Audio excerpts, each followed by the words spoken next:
When Lila Thompson first laid eyes on the car engine dumped on her family's garage floor, she knew she was in trouble.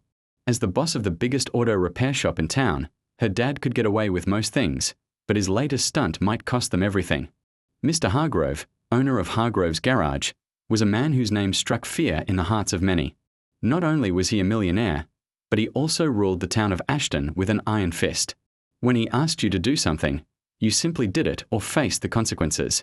So when he asked Lila's father to fix his engine, he not only accepted the challenge, but even offered his daughter to help. What he didn't know was that Lila was no ordinary girl. She could solve any mechanical problem, young age. And though her dad loved her, he knew that his little girl would need some tough love from Mr. Hargrove to become a proper mechanic. With a heavy heart, he agreed, hoping his beloved daughter would prove the old man wrong.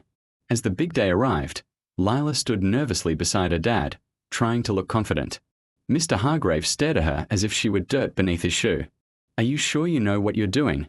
he finally asked, his tone leaving no room for an answer. Without another word, he slammed a greasy blueprint onto the workbench and walked out, leaving Lila alone with her thoughts. In that moment, she realized that this wasn't just a test of skill, but a challenge to her very survival.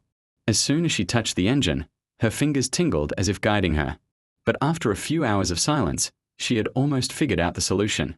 "No, don't go there," she suddenly heard a voice from behind. She spun around and found herself face to face with Mr. Hargrove. His eyes narrowed. "It doesn't matter," he said coldly. "You won't find anything." But Lila couldn't shake off the feeling that something was watching her, like a predator sizing up its prey. Days went by, and Lila became obsessed with the engine. She hardly slept, ate, or spoke to anyone. All she did was stare at the broken machine and try to decipher its mysteries. As her determination grew, so did her confidence. She started taking risks, making bold moves that defied both logic and reason. One night, she accidentally knocked something loose, revealing a small box. Inside lay a USB drive. Lila hesitated for a moment before plugging it into a nearby computer. As the screen flickered to life, she found herself staring at a series of cryptic files. One caught her eye in particular, and upon clicking it open, she discovered a video that changed everything. The grainy footage showed Mr. Hargrove meeting with a mysterious figure in a dark alley. Their hushed voices could be heard discussing shady deals and dangerous schemes. The sight sent chills down Lila's spine. She had stumbled upon something she shouldn't have, and she knew that Mr. Hargrove would stop at nothing to keep it hidden. With the evidence secured, Lila wasted no time. She contacted the local news station and anonymously sent them the video she had found. As the expose hit the airwaves, public outrage grew. People demanded answers, and soon enough, the authorities launched an investigation into Mr. Hargrove's activities. But amidst the chaos, something else was happening. Strange things began to occur around town, and everyone blamed Lila. People claimed to have seen a shadowy figure lurking near their homes, always watching. Some even reported hearing whispers in the dead of night, as if someone was stalking them. Fear gripped the town as suspicion fell upon Lila. She had unleashed a force she couldn't control, and now she had to find a way to stop it before it consumed them all. The next morning, Lila woke up to find her phone flooded with messages. One name kept popping up, Ethan Carter.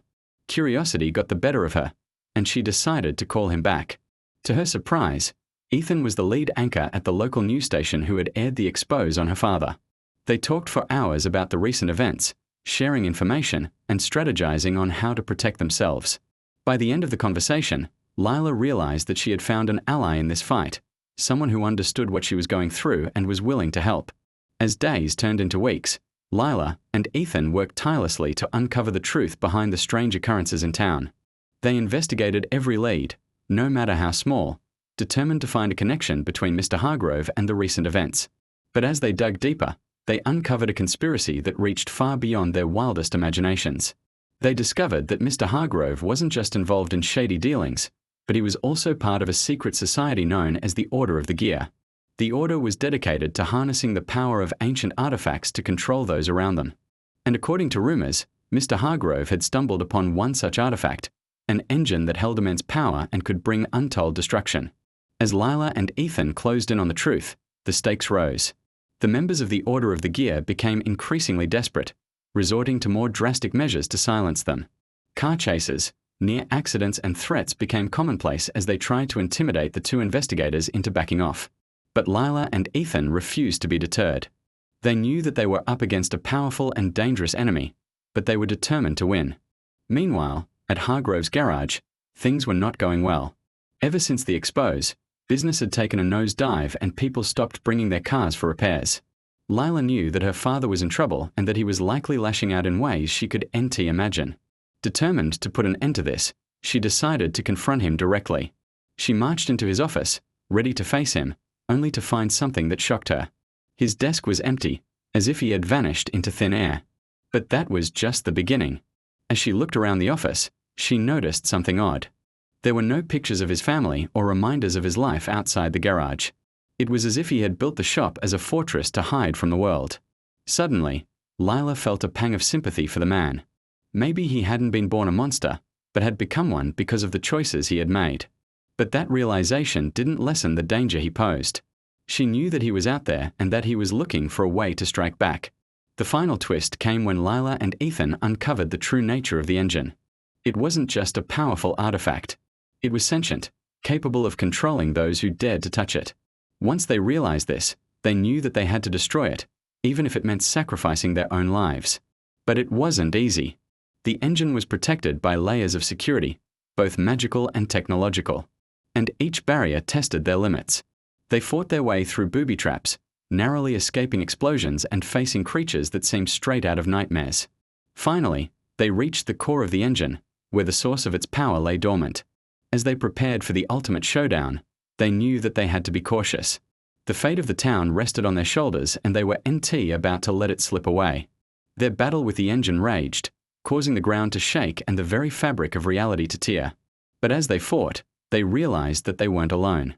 Others had been drawn to the disturbance, both good and evil, forming alliances and rivalries that had been brewing for centuries. In the end, it came down to Lila and Ethan, facing the engine with nothing but their wits and courage. As the final confrontation loomed, they knew that they had to make the ultimate sacrifice. Together, they unleashed a combined attack that destroyed the engine, shattering its power and ending the reign of terror once and for all. As the dust settled, the townspeople emerged from their hiding places, shaken but alive. They looked around at the damage wrought by the battle, but there was also a sense of relief in the air. The threat was gone. And as the sun rose, casting its golden light over the town, Lila and Ethan stood side by side, surveying the damage. They had won, but they knew that the scars of this battle would stay with them forever. But then, as if from nowhere, a figure emerged from the crowd. It was Mr. Hargrove, looking haggard but resolute. He approached them cautiously, holding out his hands in a gesture of truce. "I am willing to help rebuild," he said, his voice raspy with emotion. "I may have been misguided, but I am ready to atone for my sins." Lila and Ethan looked at each other, unsure of what to do. They knew that Mr. Hargrove was capable of great evil, but they also saw the remorse in his eyes. Was this a genuine offer of redemption or a cunning ploy to save himself? In the end, they decided to give him a chance.